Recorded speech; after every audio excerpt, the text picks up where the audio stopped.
right, you guys know what we're doing during the month of January. We are working on gratitude, and Spirit asked us to journal gratitude every day if we were willing to accept the challenge. And we've been doing that. Yes. Okay.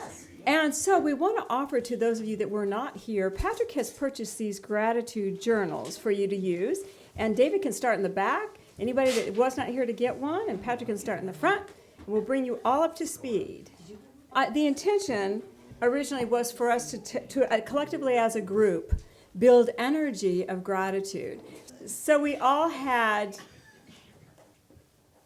the opportunity to come together with a book with the Inner Quest emblem on it. So we're all joining church consciousness, and we're all having an opportunity to write. And those of you that have been doing it, how have you been? Good. Have you noticed that you're able to do it? Yes. Okay. So this is what I want to share with you. I have been so good about doing this that as I shared with you last week, I would keep it on the floor by my bed so I would see it right before I got into bed, and I would grab it and write my gratitude statements down. I've been so good about doing this. Last night I picked it up and went, oh my goodness, I have not written in it for 2 days. 2 days. And I said, why is that happening? And it's because my gratitude journal became part of the scenery. I saw it when I looked down, but it was like, yeah, it's part of the scenery now. So it's no longer new, it's no longer vibrating, it's like supposed to be there. And because of that, I completely ignored it. And isn't that what we do with the things in our lives? The good that's coming to us, the wonderful things that happen to us. If it's repeated, it does become part of the scenery. And we forget that, no, that was really cool, or I need to have a moment of gratitude for something that I'm receiving. So I want to encourage you to be aware of waking up. We want to wake up, and that's really part of what I'm going to talk with you about today. We want to wake up to everything and realize that everything is actually a blessing to us, even if it does not look that way. Everything that we're becoming aware of is telling us it's time to change something. And so for a lot of us, that's not what we want to talk about, is it? No. Okay. I wanted to start today with an aspect of gratitude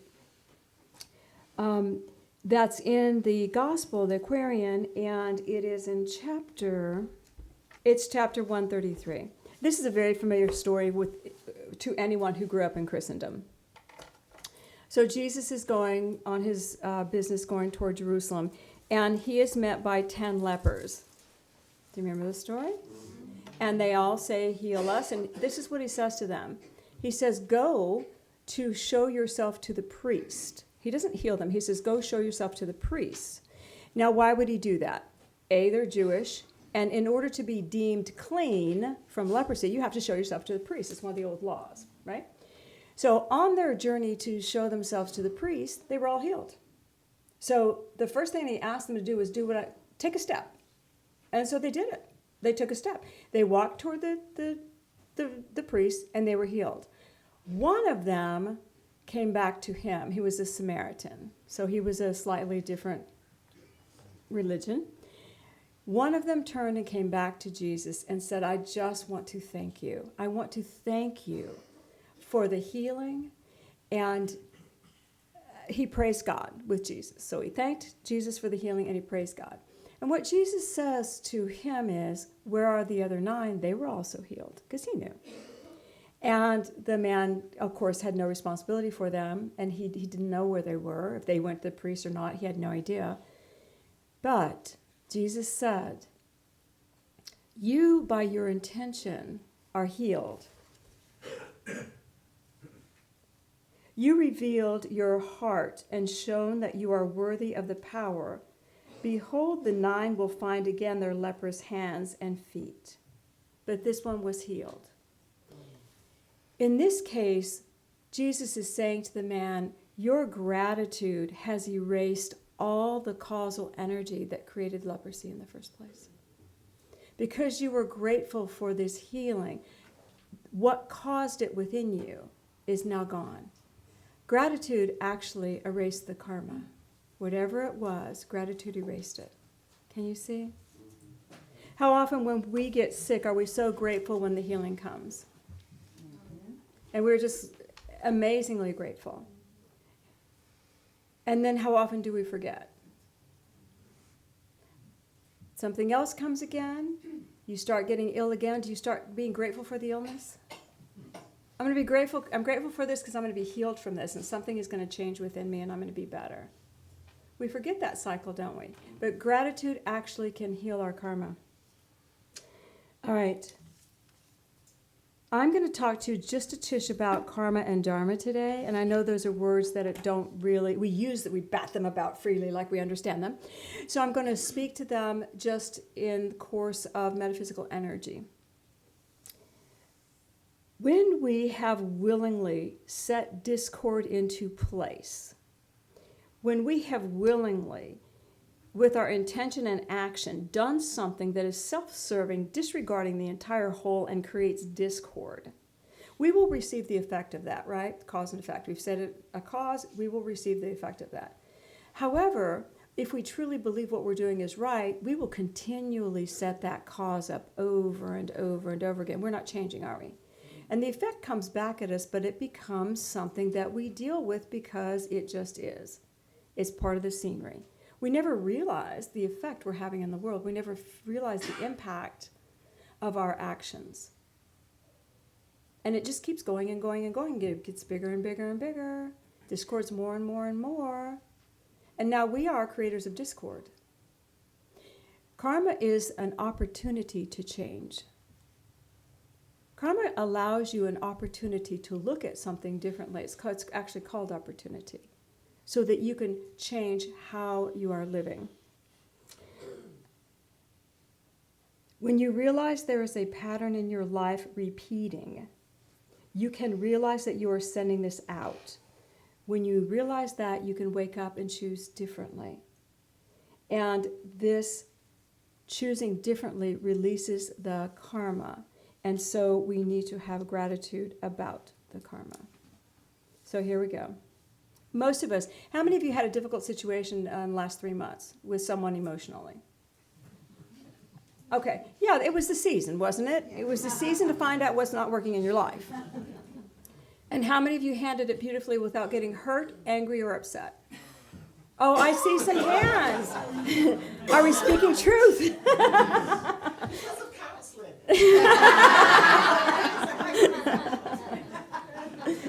Most of us have to take stock. We have to stop and say, okay, I have every right in this moment to lash out because I am vindicated in my feelings. I have every right because that is unfair of them. I have every right to do these things. But the reality is it came to you for a reason to show you something about you. Something about you. When we feel our feelings first, that's great. Feel all the negative discord you want to feel. And then realize something within me is participating at this level. The minute I can just say, I am so grateful that you are showing me this, God. I am so grateful this is moving out of my system. The whole pattern that created it will actually begin to unravel. Now, it's hard to say, isn't it? It's hard to actually feel that beautiful feeling of gratitude that we spoke about the first Sunday, that movement of gratitude. But if we can at least get our brains thinking, okay,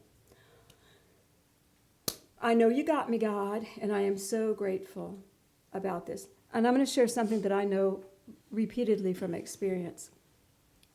I follow my guidance all the time. I really do try.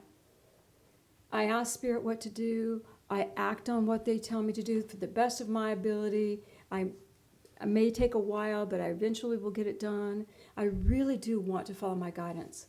Whenever I am in a moment of a karmic pattern within me, I get zero guidance. Zero. Why? Because I have to change it within me. I have to change how I am thinking. I have to change my thoughts. I have to change what's going on in me. I can't just, okay, God, show me what to do and I'll do it. It's like, no, girl, you're carrying a big old pattern here. It's huge and you keep repeating it. And if we tell you what to do, you're not changing the pattern. You have to consciously choose to change the pattern. So the moment that you're in those emotional states and someone is coming at you and it is difficult and you can say, okay, God, something within me, thank you for showing me. Thank you for showing me. The minute you do that, you are now choosing consciously to act differently. Show me how to act differently. Or, I need to choose to act differently no matter what it is. You got it? But we have to consciously participate in healing our patterns. All right. Karma brings opportunity for change. And sometimes you see the karma before you see the part you play in it. And Spirit was showing me just some of the stories in the Aquarian, and I won't, this is in chapter 92. I won't read it to you, I'll paraphrase it, because I use this one a lot because I love this story. This is a story of a little girl who goes to Jesus. There's been a big fire in the village, and there are a lot of people's homes are destroyed. Jesus stops the fire and does some healing. And this little girl goes to Jesus, and she says, Jesus, I really need your help. My dad is like full-bore alcoholic. He's always drinking. He takes everything that we have, and he goes and drinks, and he buys alcohol, and he's always drinking. Please help him. He's a good man. He's forgotten who we are. He's forgotten his life. He's lost. And Jesus said, okay. And the little girl took him to his home, and this is what Jesus said to the man. You guys know the story? Jesus said to the man, brother, I need your help. The village has been destroyed, and all of your family, all of your villagers need help right now. Can you come and help the villagers rebuild? Totally out of left field for this man. Totally out of left field. And the man said, okay. So the man went into the village and started organizing the people. He said, okay, we've got a mission, guys. Let's go. And he and the troops he organized started rebuilding the village, home after home after home. And he didn't get it yet. Home after home after home, he is putting forth good energy. And he didn't get it until after he was finished. He went back to his house, and he realized what a hovel it was. He realized what he had done to his own home through neglect and through whatever. It says the man felt pride, and in that moment rebuilt his house, and he never drank again, and no one said a word to him about it. The karma of what he had done came to him in an opportunity that looked completely different. And he started healing what he had done for others. You hear? He started building homes for others and healing what he had done in his own life, but he still couldn't see it until he could see it. And then it was done. Oftentimes these patterns come to us. And do you think he was grateful for Jesus? Do you think he was grateful for the opportunity to be called to do something great? Of course he was. Do you think he was grateful for his little girl? Probably never knew what his little girl did. But if he did, he would have been. When the opportunity comes to us to heal, it's not always in the conflict. Sometimes it is in opportunities to get out of our shells and to share our light with others. And then we get inspired when we do that, don't we? Have you ever helped somebody and you're so inspired and you go home and you clean up your own stuff? Oh, yeah. You're inspired. You got new ideas and it feels good. I'm going to clean up my own patterns. Gratitude allows us to do that. All right. Karma brings opportunity. I wanted to share this with you guys, and I will read this. As metaphysical Christians, we do realize that it's not actually a one and done. You can't look at one life and really understand why people have certain situations going on. We really do believe that we have opportunities to come and go, to be born into families, to have experiences. We live long lives, we prosper, we go back to heaven. And most of us, the first thing we say is, put me back in, God. I need to do that again. I want to try harder. And we have new experiences, and we come and go. Jesus said this, man is not mote to float in the air of one short life and then be lost in nothingness. They are parts of an undying eternal whole that come and go many times to the earth to unfold the godlike self. We're evolving. A cause, action and intention, may be a part of one brief life, but the results may not be seen until the following. The cause of your results, what you're experiencing, cannot be found in my life, nor can the cause of my results be found in yours. Whatever I create, whatever I sow, I must reap. That's the law of eternities. We live in a world of cause, and if a wrong is done, the doer needs to make the wrong right. Not by punishment, but by understanding. Chaos has been created, now I need to create harmony. By understanding. Oops, that wasn't what I had in mind, or it was what I had in mind, but it's not serving me. And then we change. Everyone, when we see or read, we must make it right. It means we must understand and choose differently within ourselves. And then by right of vibration, it will be made right. We don't have to seek out every single person we've ever hurt or harmed. We don't have to do that. We have to stop hurting and harming. Do you hear? The pattern is then broken. We have to change that desire within us, and that changes the pattern. All right. Realization of anything that's going on within us. Realization. Does anybody have habits that you wish you didn't have? Sure. Okay. Do they serve you? No. Okay. All right, great. So we have patterns that don't serve us, and those patterns were created at a time when we thought they would serve us. We did. Or we wouldn't have created them. We thought that'd be good. Yes, it'd be good to have like whatever your pattern is. I don't know what your pattern is. But we thought it would be good, and it's not working out for us now. To realize the pattern that you're in is the first step. To realize I have a pattern that does not serve me. And realize if it doesn't serve me, it is actually creating chaos in my world and disharmony in my world. It's creating disharmony within me, disharmony in my world, disharmony going out from me. I walk into a room, people go, oh, disharmony there. They can feel it. People can feel it. Most of them have enough patterns of disharmony themselves, so it's a match. You know? Comforting thought. Yeah, it is comforting. It's a match. We're all messed up. Yay, okay. But that doesn't comfort us when we have to live in our own energy field. So the disharmony of the pattern, when we realize it, be grateful that you can see it. Because it could be sleeping in the scenery of your life. Be grateful you can see it. That's your first step. Ah, I see that. Wow. Forgive yourself for disharmony in it. I actually think this is creating disharmony. I'm going to forgive myself for creating disharmony. Now, have we attached the pattern? Have we jumped on the pattern? Have we? No. We're recognizing, thank you for showing me, and I'm forgiving the disharmony within it. And once I can do that, then I can move into gratitude. Thank you that the awareness alone will make me conscious of either choosing to participate or not choosing to participate. It's no longer in the scenery. The awareness alone makes me conscious now. Isn't it cool? And if you choose it, do it with gusto. Choose it. Embrace it. Live it. But choose it every time you do it. You know? So that it becomes conscious. Conscious. I am so grateful that I can see it. I forgive any discordant harmony I've ever created with it. And I'm so grateful I can choose again.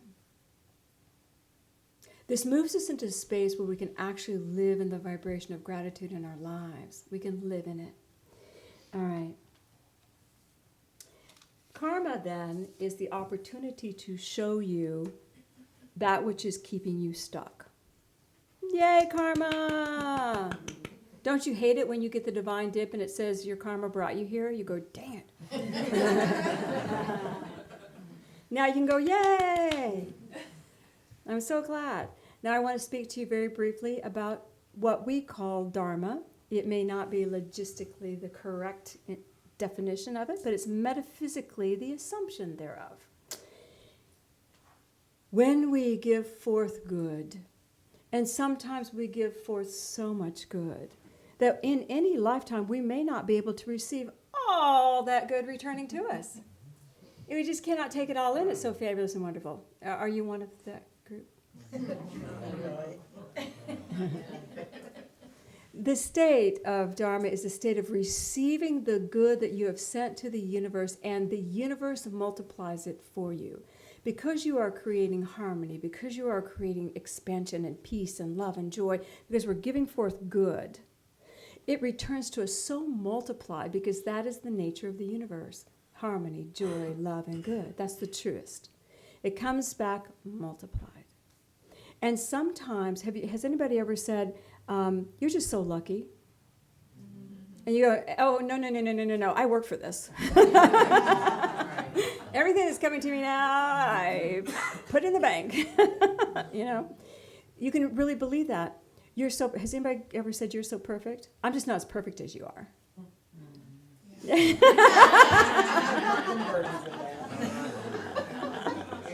Your mom said that?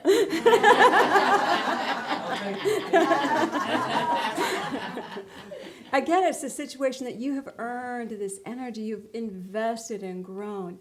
So I would have a prayer that I need to reactivate.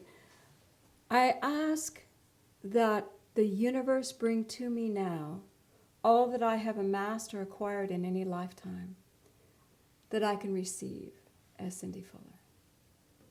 So I'm calling forth the vast, beautiful, good energy that I've invested in other times and spaces. Now, I'm not calling forth the karma or anything that I need to work on, because that's already been planned. I'm calling forth the blessings. And you can know that when you go into giving good to the universe, the result, the cause and effect, the effect will return to you. But the Dharma is greater. It's the greater return of the universal flow coming to you. And you know when you feel it, don't you? You feel that state of being blessed, of being lifted, and it's like miracle after miracles flowing into your world.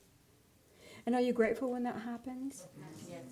And then what takes us out of that flow of energy? More karma. Yes, a pattern appears. Yes, a pattern appears. And it's like, I was doing so well. What is wrong with me now? Instead of saying, oh, thank you, a pattern I can now heal at a higher level. Higher level. Gratitude. And I will tell you this about your patterns. You're here. Work, work, work, work, work. You're here. Work, work, work, work, work. You're here. Work, work, work, work, work. You're here. Why does this keep happening? That's what you say. Why is this always happening to me? But you don't realize that you're dealing with it at different levels, and you're healing different aspects of it. Until one day, I am so grateful for that experience. Gratitude will wipe it out. I'm so grateful that I got to have that experience. It really shows me who I am not, or who I am, or who I want to be. I'm so grateful for that. Let it go. Gratitude is the highest form of unconditional love. Jesus walked this planet in gratitude. He was so grateful to God for everything, always. Thank you, Father. Thank you, Father. His energy was open. He was in constant flow with that universal wisdom, truth, and light. Always. If we can just be grateful for the little things, for the difficulties, for the challenges like we talked of last week, for the energy we put out, oops, shouldn't have done that. Grateful that I can change that. Grateful for the abundance that flows to us. Wouldn't this change our relationship with matter, with what we've created in the world? And wouldn't it make us more free? If we are really here to evolve into the godlike self, then part of our job is to enjoy the matter around us, create it lovingly for ourselves, and not attach to it. And we do that through the gratitude. So, take a breath. And we're going to go within and just center this energy.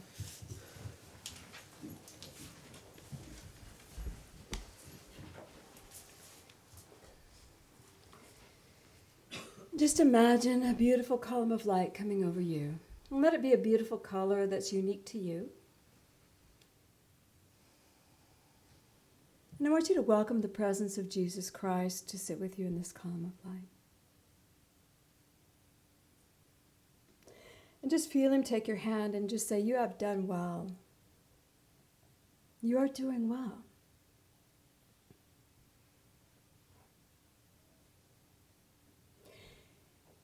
Imagine, if you will, you can lift up the column of light. Just lifting up, not too far.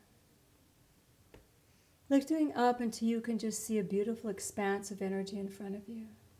Just energy.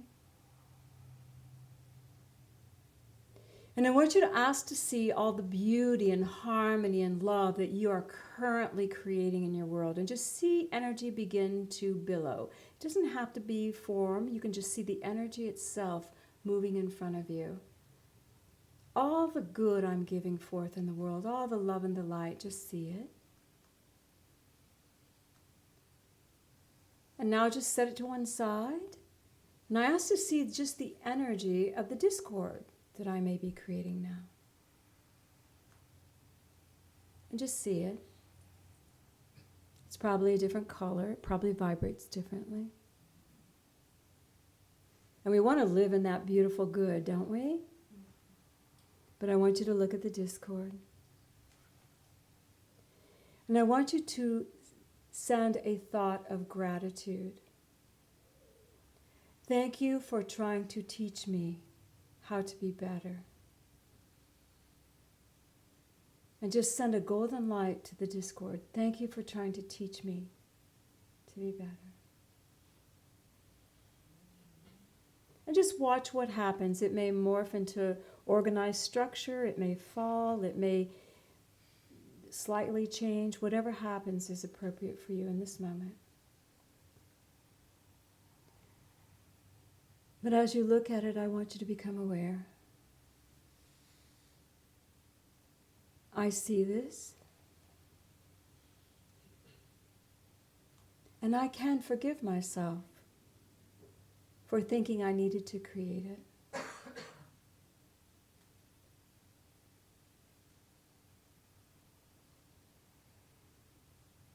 And I can now feel gratitude for the healing that is coming.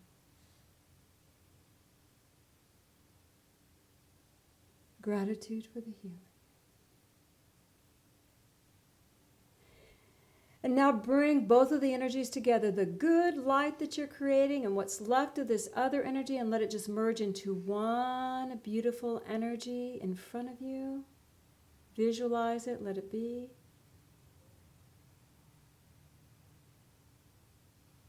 And just say harmony. Let my life be harmony.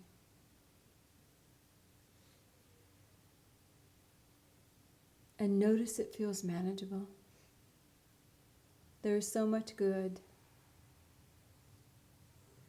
So many good things. Look at the energy and just say in your heart, God, I thank you for my life. And feel Jesus just draw your attention back to him. And feel his words again, you are doing good. And let your energy gently come back down the column of light. God, we ask that you bless each person as they take these steps to a new path. We know that we are in your care always, and we are so very grateful. Feel the chair beneath you. Feel the column of light. And say, I am good. And when you're ready, gently open your eyes.